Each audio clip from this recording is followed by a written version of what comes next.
We trading Tamil நண்பர்கள் அனைவருக்கும் வணக்கம். நம்மளுடைய சேனல்ல பாத்தீங்கன்னா Nifty, bank Nifty, fin Nifty, Sensex Nifty எல்லாத்துக்குமான சப்போர்ட் அண்ட் ரெசிஸ்டன்ஸ் டெய்லி வீடியோவா பதிவிட்டு வந்துட்டு இருக்கோம். அப்படி இருக்கும்போது லாஸ்ட் டே சொன்ன நம்மளோட சப்போர்ட் அண்ட் ரெசிஸ்டன்ஸ் எப்படி ஒர்க் ஆயிருந்தது, நாளைக்கான எக்ஸ்பெரி அதாவது சென்செக்ஸோட மந்த்லி எக்ஸ்பெரிக்கான சப்போர்ட் அண்ட் ரெசிஸ்டன்ஸ் என்னன்றதை தெளிவாக இந்த வீடியோவில் பார்க்க போறோம். ஓகே சார், நம்மளோட சேனல்ல வந்து புதுசா வர்றவங்க நம்மளோட டெலிகிராம் குரூப்லையும் ஜாயின் பண்ணிக்கங்க. மார்க்கெட் அவர்ஸ்ல மார்க்கெட் அப்டேட்ஸ் எல்லாமே வந்து நம்ம ஃப்ரீயாவே வந்து இந்த குரூப்ல வந்து நம்ம வந்து பதிவிட்டு இருந்துட்டு இருக்கோம். ஓகேங்களா. ஸோ இன்னொரு முக்கியமான விஷயம் பார்த்தீங்கன்னா, நம்ம வந்து டிமெட் அக்கௌண்ட் ஓப்பன் பண்ணுறதுக்கான ரெஃபரல் கொடுத்துட்டு இருக்கோம். அதாவது அலைஸ் ப்ளூ அக்கௌண்ட்டுக்கு வந்து ரெஃபரல் கொடுத்துட்டு இருக்கோம். இவங்க பார்த்தீங்க அப்படின்னா ஆனுவல் மெயின்டெனன்ஸ் சார்ஜ் ஃப்ரீயாகவே கொடுத்துட்டு இருக்காங்க. அது மட்டும் இல்லை 15 ரூபா பர் ட்ரேடுக்கு தான் கொடுக்குறாங்க. 15 நிமிஷம் அக்கௌண்ட் ஓப்பன் பண்ணி கொடுத்துறாங்க. அதை விட ரொம்பவே ஃபீச்சர் என்னன்னு பார்த்தீங்கன்னா, நம்ம இந்த அக்கௌண்ட் ஓப்பன் பண்ணதுனால ஃப்ரீ வெபினாரும் நம்மளுக்கு வந்து வீடியோவாக கொடுத்துட்றாங்க, யூடியூப் வீடியோவாக கொடுத்துட்றாங்க. கண்டிப்பாக நீங்கள் ட்ரேட் பண்ணுறதுக்கு இது ஒரு கைடன்ஸாக இருக்கும். ஓகேங்களா. ஸோ விருப்பம் இருக்கலாம் டிஸ்கிரிப்ஷனில் கொடுத்துருக்க லிங்க் மூலியமா அக்கௌண்ட் ஓப்பன் பண்ணிக்கங்க, ட்ரேட் பண்ண ஆரம்பிக்கலாம். ஓகேங்களா. சரி, ஓகே. இப்போ லாஸ்ட் டே நம்ம வந்து நிஃப்டிக்கு வந்து ஒரு சப்போர்ட் அண்ட் ரெசிஸ்டன்ஸ் கொடுத்துருந்தோம். கிட்டத்தட்ட 26,000 பிரேக் அவுட் பண்ணுதுன்னா நெக்ஸ்ட் ரெசிஸ்டன்ட் 26,183 நம்ம சொல்லியிருந்தோம். இன்னைக்கு எப்படி இந்த 26,000 பிரேக் அவுட் பண்ணிட்டு 26,183 ரெசிஸ்டன்ட் வந்து பிரேக் அவுட்டும் பண்ணி ரீட்ரஸ் பண்ணி நிக்குது பாருங்க. அப்ப இது வந்து நல்ல ஒரு பையிங் ப்ரெஷர் இருக்கு இப்ப மார்க்கெட்ல. ஓகேங்களா. ஸோ பையிங் ப்ரெஷர் நல்லா இருக்கு. இந்த 26,200 வந்து பிரேக் அவுட் பண்ணி நிக்குது, க்ளோஸ் அண்ட் கிராஸும் பண்ணி நிக்குது. 26,200 இருந்து இப்போ கிஃப்ட் நிஃப்டியுமே வந்து ஃபிளாட்டா தான் இருக்கு. இப்போ இந்த 26,200க்கு மேல போகுது அப்படின்னா 26,300 தான் அடுத்த ரெசிஸ்டன்ட். ஏன்னா நம்மளுக்கு வந்து லாங்ல இருக்கு. கிட்டத்தட்ட 26,700 தான் அடுத்த ரெசிஸ்டன்ட் மேஜராகவே இருக்கு 1 ஹவர்ல ஃபிபனோசி பொறுத்தளவுக்கு. So recent Fibonacci next week நம்ம வந்து கொடுப்போம். ஓகே சார், திங்கக்கிழமையிலேருந்து நியூ சப்போர்ட் அண்ட் ரெசிஸ்டன்ஸ் கொடுப்போம். ஸோ இந்த வீக்குக்கான அடுத்த ரெசிஸ்டன்ட் பார்த்தீங்கன்னா இதுலேருந்து 100 பாயிண்ட் 26,200 பிரேக் அவுட் பண்ணதுன்னா 26,300 தான் அடுத்த ரெசிஸ்டன்ட். அடுத்தது 26,400. இந்த 100 பாயிண்ட் தான் வந்து வீக்லி எக்ஸ்பீரியில வந்து நம்ம வந்து வீக்கெண்ட்ல வந்து அதான் நம்ம சப்போர்ட் அண்ட் ரெசிஸ்டன்ஸ் வைக்கணும். ஏன்னா மேக்ஸிமம் வந்து பாசிபிலிட்டிஸ் வந்து பாத்தீங்கன்னா 100லேருந்து 200 பாயிண்ட்ஸ் தான் வந்து நம்மளுக்கு மூவ்மெண்ட் கொடுக்கும் வீக்கெண்ட்ல பொறுத்தளவுக்கு. அதனால தான் வந்து இதுல இருந்து மேல பாத்தீங்கன்னா ரவுண்ட் ஃபிகர் 26,300 26,400. ஸோ சப்போர்ட் அப்படின்னு பார்த்தீங்கன்னா 26,000 தான் மேஜர் சப்போர்ட் நம்மளுக்கு. ஸோ அதுக்கும் கீழே வருதுன்னா 25,900. ஓகேங்களா. ஸோ 903. அதுக்கும் கீழே வருதுன்னா 25,708 தான் நம்மளுக்கு அடுத்த சப்போர்ட்டாக இருக்கு. ஓகேங்களா. ஸோ இதான் வந்து நிஃப்டிக்கான மேஜரான இருக்கக்கூடிய support and resistance. So next பார்த்தீங்க அப்படின்னா bank Nifty. So bank Nifty வந்து பார்த்தீங்கன்னா படிப்படியா ஏறினாலுமே இவங்க வந்து அப் ட்ரெண்ட் தான் கொடுத்துட்டு இருக்கு இந்த பேங்க் நிஃப்டி. ஓகேங்களா. ஸோ இந்த அப் ட்ரெண்ட் வந்து எதுவரையும் போகும் அப்படின்றத வந்து ஃபர்தரா வந்து நம்ம வந்து மார்க்கெட்டை வந்து ஓப்பன் ஆகிறதா பொறுத்து தான் இருக்க முடியும். ஏன்னா 54,000க்கு மேலே போயிடுச்சு, 54,300 வரலையுமே போயிடுச்சு கிட்டத்தட்ட. ஸோ இன்னும் ரீஃப்ரெஷ் ஆகலன்னு நினைக்கிறேன் இந்த சார்ட்டு. ஸோ 54,000க்கு மேலே போகுது அப்படின்னா அந்த 54,800 நம்மளுக்கு வந்து அடுத்த ரெசிஸ்டண்டாக இருக்கும் 54,855. ஸோ இன்னைக்கு வந்து லோன்றது தான் நம்மளுக்கு வந்து சப்போர்ட்டாக இருக்கும். ஓகேங்களா சார். இந்த இன்னைக்கு வந்து ஹையை பிரேக் அவுட் பண்ணுது அப்படின்னா ஒரு நிமிஷம்.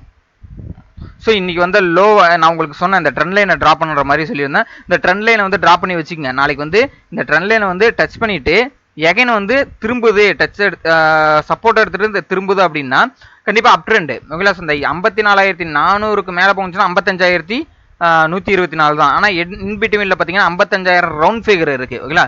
அப்போ 54,400க்கு மேலே போயிடுச்சுனாலே நாளைக்கு 55,000ன்றது நம்மளுக்கு ரெசிஸ்டன்ட் ஆகும். 55,124ன்றது அடுத்த ரெசிஸ்டன்ட் ரேஞ்சு. ஸோ இந்த 54,400லேருந்து ரெசிஸ்டன்ட் எடுத்து கீழே வருது, கிட்டத்தட்ட 54,000 பிரேக் அவுட் பண்ணுது அப்படின்னா இந்த ட்ரெண்ட் லைனை பிரேக் அவுட் பண்ணிடும். நேற்று சொன்ன மாதிரி தான் கீழே வர்றதுக்கான வாய்ப்புகள் இருக்கு. ஸோ நெக்ஸ்ட் ரெசிஸ்டன்ட் சப்போர்ட் வந்து 53,000 52,600 இப்படி வந்து படிப்படியாக இருக்கு நம்மளுக்கு சப்போர்ட். ஏன்னா இந்த ட்ரெண்ட் லைனை எப்போ பிரேக் அவுட் பண்ணுதோ அப்போதான் வந்து புட் சைடு போகிறதுக்கான வாய்ப்புகள் இருக்கு. அது வரலையும் பார்த்தீங்கன்னா இந்த ட்ரெண்ட் லைனை டச் பண்ணி மேலே போகிறதுக்கான வாய்ப்புகள் தான் அதிகமாக இருக்கு பேங்க் நிஃப்டியை பொறுத்தளவுக்கு. ஓகேங்களா. ஸோ அதனால வந்து 54,400க்கு மேலே க்ளோஸ் அண்ட் கிராஸ் பண்ணுதுன்னா 55,000 தான் நாளைக்கு வந்து டார்கெட்டாக இருக்கும். ஸோ நெக்ஸ்ட் பார்த்தீங்கன்னா ஃபின் நிஃப்டி பார்த்துரும். ஃபின் நிஃப்டி வந்து இப்படி பேங்க் நிஃப்டி அதே மாதிரி தான். இதில் வந்து நம்ம சொல்லியிருந்தோம் கன்சல்டேஷன் ஜோன் சொல்லியிருந்தோம். இன்னைக்கு ஃபின் நிஃப்டி வந்து அதை பிரேக் அவுட் பண்ணிட்டாப்ல. ஸோ இந்த இடத்துல வந்து பிரேக் அவுட் பண்ணி ரீட்ரஸ்ட்டும் பண்ணிட்டு மார்க்கெட் வந்து மேலே போயிருக்கு. இப்போ இந்த 25,200 போயிட்டு திரும்பி இருக்கு. நாளைக்கு 25,200 பிரேக் அவுட் பண்ணுதுன்னா கம்பல்சரி 25,387 போகிறதுக்கான பாசிபிலிட்டிஸ் அதிகமாக இருக்கு. ஸோ ஏன்னா இந்த இடத்துல வந்து கன்சல்டேஷன் வந்து 2 நாள் கன்சல்டேஷன் வந்து பிரேக் அவுட் பண்ணியிருக்கு. இப்போ ரீட்ரஸ்ட்டும் பண்ணியிருக்காங்க. ஸோ நாளைக்கு மறுபடியும் இந்த இடத்த தொட்டுட்டு திரும்புது அப்படின்னா அதிக பாசிபிலிட்டிஸ் மேலே போகிறதுக்கு தான் அதிகமாக இருக்கு. மறுபடியும் இதுக்குள்ளே வந்துருச்சு அப்படின்னா இந்த கன்சல்டேஷன் ஜோனுக்குள்ளே வந்ததுன்னா இந்த இடம் வந்து இப்படி தான் இருக்கும், கன்சல்டேஷனாக தான் இருக்கும். ஸோ அது கொஞ்சம் மென்ஷன் பண்ணிக்கிறேன் ஓகேங்களா. ஸோ அதனால் வந்து 25,000க்கும் 24,830க்கும் ஒரு கன்சல்டேஷன் ஜோன் ஓகேங்களா. ஸோ இந்த 25,000 எப்போ பிரேக் அவுட் பண்ணுதோ அப்போ தான் வந்து புட் சைடு போகணும். ஸோ 25,200க்கு மேலேயே இருக்குது அப்படின்னா ஹையை பிரேக் அவுட் பண்ணுதுன்னா 25,387 அடுத்த ரெசிஸ்டன்ட் ரேஞ்சை நம்ம வந்து எடுத்துக்கணும் ஓகேங்களா. ஸோ இதான் வந்து நிஃப்டிக்கான support and resistant. So mid cap நிஃப்டின்னு அடுத்தது பார்த்துரும். ஸோ மிட் கேப் நிஃப்டி வந்து பர்ஃபெக்டாக நம்மளோட சப்போர்ட் அண்ட் ரெசிஸ்டன்ட் ஒர்க் ஆகிட்டு இருக்கு ஒரு பாஸ்ட் டேஸா 10 டேஸா. இப்போ பார்த்தீங்க அப்படின்னா மேஜர் சப்போர்ட்ன்றது 13,172 சொல்லியிருந்தோம். இந்த இடத்துல பாருங்களேன், இந்த இடத்துல வந்து கிட்டத்தட்ட ஒரு மார்னிங் ஸ்டார் ரேஞ்சில் வச்சுட்டு மார்க்கெட் வந்து இந்த இடத்துல திரும்பி இருக்கு. காலையிலேருந்து வந்த 1 hour அப்படியே வந்து என்ன பண்ணியிருக்கு, இந்த இடத்துல வந்து சப்போர்ட் எடுத்துட்டு திருப்பி நிற்கிது.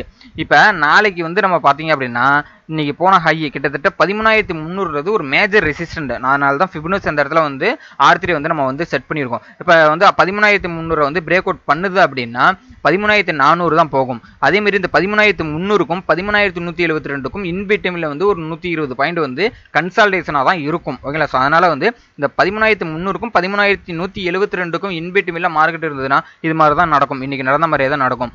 அதே மாதிரி இந்த 13,172க்கு கீழே வருது அப்படின்னா 13,064 அடுத்த சப்போர்ட் ரேஞ்சு தான் இருக்கு ஓகேங்களா.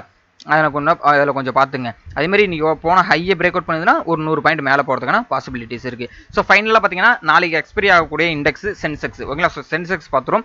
ஸோ சென்செக்ஸை பொறுத்த அளவுக்கு பார்த்தீங்க அப்படின்னா இன்றைக்கி வந்து 666 பாயிண்ட் வந்து இன்றைக்கி பாசிட்டிவில் முடிச்சிருக்காங்க ஓகேங்களா. ஸோ இந்த 666 பாயிண்ட் பாசிட்டிவில் முடிச்சிருக்காங்க. இப்போ நாளைக்கு சப்போர்ட் அப்படின்னு பார்த்தீங்கன்னா ஸோ மேஜராக இருக்கக்கூடிய இந்த 84,777ன்றது சப்போர்ட் ரேஞ்சு, 85,600ன்றது இந்த இடம் வந்து நம்மளுக்கு வந்து அடுத்த ரெசிஸ்டன்ட் ரேஞ்சு. ஸோ இதுவுமே நல்லா பிரேக் அவுட் பண்ணி நிற்கிது.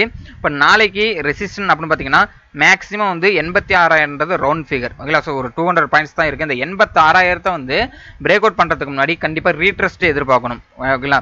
ஏன்னா ஒரு ரவுண்ட் ஃபிகர் இருக்கும் போது கண்டிப்பாக ரீட்ரெஸ்மெண்ட் எதிர்பார்க்கணும். ஏன்னா இந்த இடத்துல வந்து இதுலேயுமே வந்து நம்ம ட்ரெண்ட் லைன் ட்ரா பண்ணிக்கலாம். ஸோ இந்த இடத்துல வந்து ட்ரெண்ட் லைனை ட்ரா பண்ணிக்கங்க. ஸோ மறுபடியும் இதில் டச் பண்ணுறதுக்குனா வாய்ப்புகள் டச் பண்ணுறதுனா 84,770 தான் வரும் ஓகேங்களா. ஸோ அதனால் வந்து 86,000ன்ற இந்த இடம் வந்து நம்மளுக்கு வந்து ரெசிஸ்டன்ட் நாளைக்கு 86,000ன்றது ஓகேங்களா. ஓகே, இப்போ நம்ம 86,000ன்றது நாளைக்கு பிரேக் அவுட் பண்ணுதுன்னா 87,000 தான் 1000 பாயிண்ட்ஸ். 86,000 பிரேக் அவுட் பண்ணி க்ளோஸ் அண்ட் கிராஸ், அது ரீட்ரெஸ்மெண்ட் பிரேக் அவுட் பண்ணிட்டு ரீட்ரெஸ் பண்ணிட்டு திரும்புது 86,000 கரெக்ஷன் பண்ணிட்டு திரும்புது அப்படின்னா 87,000 தான் 1000 பாயிண்ட்ஸ் கம்பல்சரி போகிறதுக்கான வாய்ப்புகள் இருக்குது. ஸோ இதில் மோதி மறுபடியும் கீழே வருது அப்படின்னா இந்த ட்ரெண்ட் லைனை டச் பண்ணுறதுக்கான வாய்ப்புகள் இருக்குது ஓகேங்களா. இந்த ட்ரெண்ட் லைன் எவ்வளோ இல்லை இருக்குன்னா 84,800 இருக்குது ஓகேங்களா. ஸோ இதுதான் வந்து சென்செக்ஸுக்கான சினாரியோ ஓகேங்களா. ஸோ ஃபர்தர் அப்டேட் எல்லாமே வந்து நம்ம டெலகிராம் குரூப்பில் கொடுப்போம். நம்மளோட காண்டாக்ட் நம்பர் டிஸ்கிரிப்ஷனில் கொடுத்துருக்கேன், வாட்ஸ்அப் நம்பர். ஸோ உங்களுக்கு கோர்சஸ்க்கான டீட்டெயில் நான் கற்றுக்கிட்டு ட்ரேட் பண்ணணும்னு நினைக்கிறவங்க வந்து நம்மளோட கோர்ஸை வாங்கி பயன்பெறலாம். ஸோ அதுக்கான டீட்டெயில் எல்லாமே வந்து நம்ம வாட்ஸ்அப் லிங்க் நான் கொடுத்துருக்கேன், என்னோட காண்டாக்ட் நம்பர். ஸோ அதில் நீங்கள் மெசேஜ் பண்ணி டீட்டெயிலாம் தெரிஞ்சுக்கலாம் ஓகேங்களா. ஸோ இந்த வீடியோ கண்டிப்பாக யூஸ்ஃபுல்லாக இருக்க நம்பர் உங்களோட ஃப்ரெண்ட்ஸ் யாராவது ட்ரேட் பண்ணியிருந்தாங்கன்னா அவங்களுக்கு இந்த வீடியோவை ஷேர் பண்ணிவிடுங்க. உங்களுக்கு வேறு ஏதாவது டவுட் அண்ட் ஃபீட்பேக் இருந்ததுன்னா கமெண்ட் பாக்ஸில் தெரிவிங்க. தேங்க்யூ நம்பா.